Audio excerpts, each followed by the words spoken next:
UAE ವಿರುದ್ಧ complete dominate ಮಾಡಿ ಗೆದ್ದಿದ್ರು. ಪಾಕಿಸ್ತಾನವನ್ನ fight ಕೊಡೋಕ್ಕೂ ಕೂಡ ಬಿಡದಂಗೆ ಬಗ್ಗು ಬಡ್ದಿದ್ರು.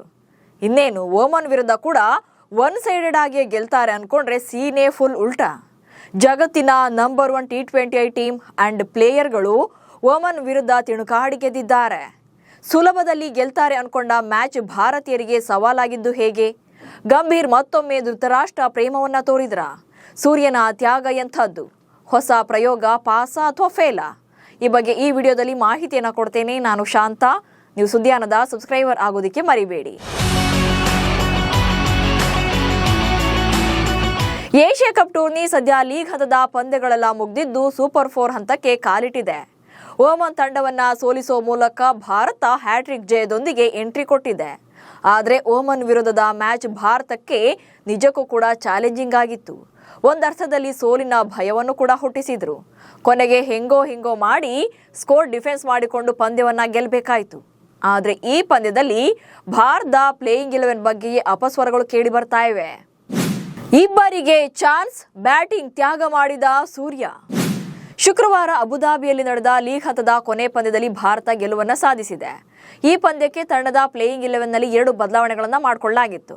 ಜಸ್ಪ್ರೀತ್ ಬುಮ್ರಾಗೆ ರೆಸ್ಟ್ ನೀಡಿ ಹರ್ಷದೀಪ್ ಸಿಂಗ್ ಅವರನ್ನ ಕಣಕ್ಕಿಳಿಸಿದ್ರು. ಹಾಗೆ ವರುಣ್ ಚಕ್ರವರ್ತಿ ಬದಲಿಗೆ ಹರ್ಷಿತ್ ರಾಣಾಗೆ ಅವಕಾಶ ನೀಡಲಾಗಿತ್ತು. ಈ ಪಂದ್ಯದಲ್ಲಿ ಟಾಸ್ ಗೆದ್ದಂತ ಭಾರತ ಮೊದಲು ಬ್ಯಾಟಿಂಗ್ ಅನ್ನು ಆಯ್ಕೆ ಮಾಡಿಕೊಳ್ತು. ಎಂದಿನಂತೆ ಭಾರತದ ಪರ ಅಭಿಷೇಕ್ ಶರ್ಮಾ ಮತ್ತು ಶುಭ್ಮನ್ ಗಿಲ್ ಇನ್ನಿಂಗ್ಸ್ ಅನ್ನು ಆರಂಭ ಮಾಡಿದ್ರು.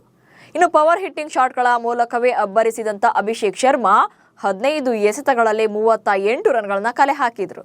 ಆದರೆ ಗಿಲ್ 5 ರನ್ಗಳಿಗೆ ಸುಸ್ತಾದ್ರು. ಇನ್ನು 3ನೇ ಕ್ರಮಾಂಕದಲ್ಲಿ ಸಂಜು ಸ್ಯಾಮ್ಸನ್ ಬ್ಯಾಟಿಂಗ್ಗೆ ಬಂದಿದ್ದು ಅರ್ಧ ಶತಕ ಕಂಪ್ಲೀಟ್ ಮಾಡಿದ್ರು. ಪಾಂಡ್ಯ 1 ರನ್ಗೆ ಔಟ್ ಆದ್ರು. ಆದರೆ ಸೂರ್ಯ ಬ್ಯಾಟಿಂಗ್ಗೆ ಬರಲೇ ಇಲ್ಲ. ಹೀಗೆ ಭಾರತ 20 ಓವರ್ಗಳ ವೇಳೆಗೆ 8 ವಿಕೆಟ್ ನಷ್ಟಕ್ಕೆ 188 ರನ್ಗಳನ್ನ ಕಲೆ ಹಾಕಿತ್ತು. ಆದರೆ ಈ ಸ್ಕೋರ್ನ ಡಿಫೆನ್ಸ್ ಮಾಡಿಕೊಳ್ಳೋದೇ ಭಾರತಕ್ಕೆ ಚಾಲೆಂಜಿಂಗ್ ಅನಿಸಿತ್ತು. ಭಾರತೀಯ ಬೌಲರ್ಸ್ ಕಾಡಿದ ಓಮನ್ ಬ್ಯಾಟರ್ಸ್. ಅಬುಧಾಬಿಯಂತಹ ಸ್ಪಿನ್ ಫ್ರೆಂಡ್ಲಿ ಪಿಚ್ಗಳಲ್ಲಿ T20 ಫಾರ್ಮೆಟ್ನಲ್ಲಿ 188 ರನ್ಗಳನ್ನು ಕಲೆ ಹಾಕೋದು ನಿಜಕ್ಕೂ ಕೂಡ ಚಾಲೆಂಜಿಂಗ್ ನಂಬರೇ. ಭಾರತದ ಪರ 8 ವಿಕೆಟ್ಸ್ ಬಿದ್ದರೂ ಕೂಡ ರನ್ಸ್ನಲ್ಲೇನು ಕಡಿಮೆ ಇರಲಿಲ್ಲ. ಆದರೆ ಈ ನಂಬರ್ನ ಡಿಫೆನ್ಸ್ ಮಾಡಿಕೊಳ್ಳೋದ್ರಲ್ಲಿ ತಿಣುಕಾಡಬೇಕಾಯಿತು. ಓಮನ್ ಪರ ಕ್ಯಾಪ್ಟನ್ ಜಿತೇಂದರ್ ಸಿಂಗ್ ಹಾಗೆ ಅಮೀರ್ ಖಲೀಂ ಇನ್ನಿಂಗ್ಸ್ ಅನ್ನು ಆರಂಭ ಮಾಡಿದ್ರು. ಇಬ್ಬರ ಪಾರ್ಟ್ನರ್ಶಿಪ್ ಬ್ರೇಕ್ ಮಾಡೋದೇ ದೊಡ್ಡ ಸವಾಲಾಗಿತ್ತು. ನೋಡುತ್ತಲೇ 50 ರನ್ಗಳನ್ನು ಕೂಡ ಇಬ್ಬರು ಕಂಪ್ಲೀಟ್ ಮಾಡಿದ್ರು. ಈ ನಡುವೆ LBWಗಾಗಿ ಸಾಕಷ್ಟು DRSಗಳನ್ನು ಕೂಡ ಭಾರತ ತಗೊಳ್ತು. ಅಂತಿಮವಾಗಿ ಜಿತೇಂದರ್ 32 ರನ್ ಗಳಿಸಿದಾಗ ಕುಲ್ದೀಪ್ ಯಾದವ್ ಅವರ ಬೌಲಿಂಗ್ನಲ್ಲಿ ಬೌಲ್ಡ್ ಆದ್ರು. ಅತ್ತ ಖಲೀಲ್ 64 ರನ್ ಕಲೆ ಹಾಕಿದ್ರೆ 3ನೇ ಕ್ರಮಾಂಕದಲ್ಲಿ ಬ್ಯಾಟಿಂಗ್ಗೆ ಬಂದ ಹಮ್ಮದ್ ಮಿರ್ಜಾ ಅರ್ಧ ಶತಕ ಬಾರಿಸಿದ್ರು. ಆದರೆ ಆನಂತರ ಬಂದವರು ಯಾರು ಕೂಡ ಕ್ರೀಸ್ ಕಚ್ಚಿ ನಿಲ್ಲೋಕೆ ಸಾಧ್ಯವಾಗಲಿಲ್ಲ. 20 ಓವರ್ಗಳಲ್ಲಿ 4 ವಿಕೆಟ್ಗಳ ನಷ್ಟಕ್ಕೆ 167 ರನ್ಗಳನ್ನು ಕಲೆ ಹಾಕಿತ್ತು ಓಮನ್ ತಂಡ. ಹೀಗೆ ರೋಚಕವಾಗಿ ಹೋರಾಡಿ 21 ರನ್ಗಳಿಂದ ಸೋಲನ್ನ ಕಾಣಬೇಕಾಯಿತು. ಓಮನ್ ತಂಡವನ್ನ ಆಲ್ ಔಟ್ ಮಾಡದ ಏಕೈಕ ತಂಡ ಭಾರತ. ಏಷ್ಯಾ ಕಪ್ನಲ್ಲಿ ಲೀಗ್ ಹಂತದಲ್ಲಿ ಎಲ್ಲಾ ತಂಡಗಳು ಕೂಡ ತಲಾ 3 ಪಂದ್ಯಗಳನ್ನಾಡಿವೆ. ಈ ಪೈಕಿ ಓಮನ್ ತಂಡ ಮೊದಲ 2 ಪಂದ್ಯಗಳಲ್ಲಿ ಅಂದರೆ UAE ಮತ್ತು ಪಾಕಿಸ್ತಾನ ವಿರುದ್ಧದ ಪಂದ್ಯಗಳಲ್ಲಿ ಆಲ್ ಔಟ್ ಆಗಿತ್ತು. ಆದರೆ ಭಾರತದ ವಿರುದ್ಧ ಮಾತ್ರ ವಿರೋಚಿತ ಬ್ಯಾಟಿಂಗ್ ಪ್ರದರ್ಶನ ನೀಡಿತ್ತು. 4 ವಿಕೆಟ್ ನಷ್ಟವನ್ನಷ್ಟೇ ಅನುಭವಿಸಿತ್ತು. ಈ ಮೂಲಕ ಏಷ್ಯಾ ಕಪ್ನಲ್ಲಿ ಓಮನ್ ತಂಡವನ್ನ ಆಲ್ ಔಟ್ ಮಾಡಿದಂಥ ಏಕೈಕ ತಂಡ ಭಾರತವಾಯಿತು. ಓಮನ್ ತಂಡದ ಸ್ಟ್ರೈಕ್ ರೇಟ್ ಸ್ಲೋ ಇತ್ತು ಅನ್ನೋದನ್ನ ಬಿಟ್ರೆ ಅವರಿಗೆ ಗೆಲ್ಲುವಂತ ಎಲ್ಲಾ ಅವಕಾಶ ಕೂಡ ಇತ್ತು. ಹೀಗಾಗಿ ಮ್ಯಾಚ್ ಕೊನೆವರೆಗೂ ಕೂಡ ಭಾರತೀಯರಿಗೆ ಸೋಲಿನ ಭೀತಿ ಕಾಡಿದಂತೂ ಸುಳ್ಳಲ್ಲ. ಬ್ಯಾಟಿಂಗ್ ಮಾಡದ ಸೂರ್ಯ 8 ಆಟಗಾರರ ಬೌಲಿಂಗ್. ಇನ್ನು ಓಮನ್ ವಿರುದ್ಧದ ಮ್ಯಾಚ್ ಅಲ್ಲಿ ಭಾರತದ ಎಲ್ಲಾ ಆಟಗಾರರಿಗೂ ಕೂಡ ಬ್ಯಾಟಿಂಗ್ ಮತ್ತು ಬೌಲಿಂಗ್ ನಲ್ಲಿ ಅವಕಾಶವನ್ನು ಕೊಡಲೇಬೇಕು ಅನ್ನೋ ತರ ಟೀಮ್ ಅನ್ನ ಸೆಟ್ ಮಾಡಿದ್ರು.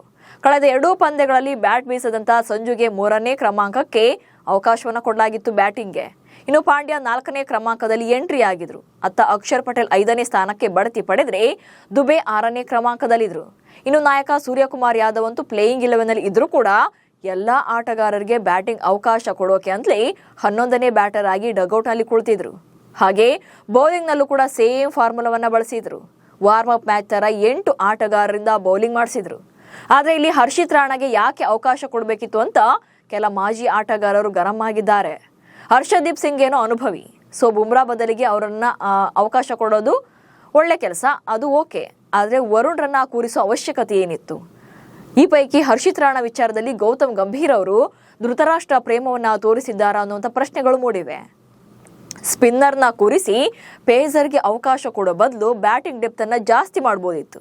ಅಂದರೆ ಇಲ್ಲಿ ರಿಂಕು ಸಿಂಗ್ ಕೈಲಿ ಬ್ಯಾಟಿಂಗನ್ನು ಮಾಡಿಸ್ಬೋದಿತ್ತು, ಅವ್ರಿಗೆ ಅವಕಾಶವನ್ನು ಕೊಡ್ಬೋದಿತ್ತು. ಅದನ್ನು ಬಿಟ್ಟು ರಿಂಕುಗೆ ಫೀಲ್ಡಿಂಗ್ ಟೈಮಲ್ಲಿ ಚಾನ್ಸ್ ಕೊಟ್ಟರೆ ಏನು ಪ್ರಯೋಜನ ಅಂತಿದ್ದಾರೆ. ಒಟ್ಟಿನಲ್ಲಿ ಭಾರತ ಓಮನ್ ವಿರುದ್ಧ ಗೆದ್ದರೂ ಕೂಡ ಬೌಲಿಂಗ್ ವೀಕ್ನೆಸ್ ಬಗ್ಗೆ ಇಲ್ಲಿ ಡೀಪ್ ಆಗಿ ಥಿಂಕ್ ಮಾಡಲೇಬೇಕಿದೆ.